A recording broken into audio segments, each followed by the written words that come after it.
Prejudice, as defined by the Merriam-Webster Dictionary, is an irrational attitude of hostility directed against an individual, a group, a race, or their supposed characteristics.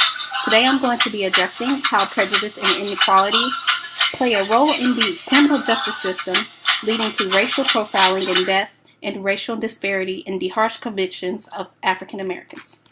The criminal justice system is a system of law enforcement that is directly involved in apprehending, prosecuting, defending, sentencing, and punishing those who are suspected or convicted of criminal offenses.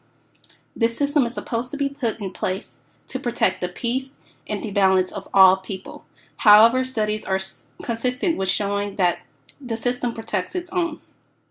According to Mapping Police Violence in 2014, 69% of police killings were of non-violent and unarmed Black people, in which 99% of cases did not hold any officers liable. Why is there so many Black lives at risk? Well, if the shoe fits, we have no choice but to wear it, because the National Institution of Justice defines racial profiling as practices that targets people for suspicion of crime based on their ethnicity, race, religion, or national origin. Blacks have the highest arrest and stop rates, and per capita are much more likely than whites to die at the hands of a police officer. Some victims of racial profiling include 26-year-old LaTanya Haggerty, who was a passenger in a car pulled over by Chicago PD, and she was shot in the head because she was holding her cell phone, which police thought was a gun at the time. 12-year-old Tamar Rice was shot in the Cleveland Park after police responded to a call about a Black man sitting on the swings waving a gun, and it turned out to be a toy. Lastly, 18-year-old Ramarley Graham was shot in his bathroom trying to flush a bag of marijuana down the toilet after police followed him, in which they suspected that he had a waist clip, a gun on his waist, while viewing him on the street.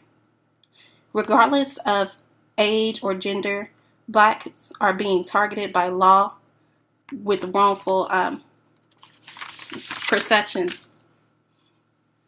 As targets, Black people are more likely to experience racial disparities. 16-year-old Ethan Couch ended up with 10 years probation in rehab after receiving four counts of intoxicated manslaughter by Tarrant County Judge Gene Boyd. Boyd also sentenced a 14-year-old Black boy, keep in mind a minor, who punched a man, which eventually led to his death, 10 years of prison. Corey Beatty, a Black former football player, was sentenced to 15 to 25 years in prison in April of 2016. The same year, in December of 2016, 19-year-old Caucasian former football player John Howard received 300 hours of community service and 3 years probation after sexually assaulting a Black teammate with a coat hanger. Those two comparisons are examples of racial disparities, as when charged with the same crime, Black people receive longer and harsher sentences than white people, as well as when charged with different crimes, which seems to be less violent, Black people receive longer times than white people. In conclusion, prejudice is evident. We see a lot of Black Lives Matter movements, and we see the faces of victims and their mothers and daughters and friends, and hear stories after story about officers gunning down Black people on TV due to suspicion. Teens and young adults being put away for life for minor or equal offenses also committed by their Caucasian counterparts, and so forth. But what are we going to do about it? If our country is founded on we the people, then let our voices be heard.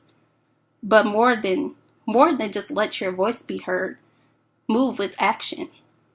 Strive to be those lawyers and those officers and judges, and propose additional judiciary training and diverse individuals employed in the system, and define laws and punishment that is colorblind.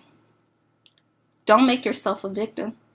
Giving us a reason to cry Black Lives Matter by being ignorant in your actions is not helping our cause. Listen. You're on your way to... They don't want to care about us. And they won't care about us if we don't sing and dance loud enough.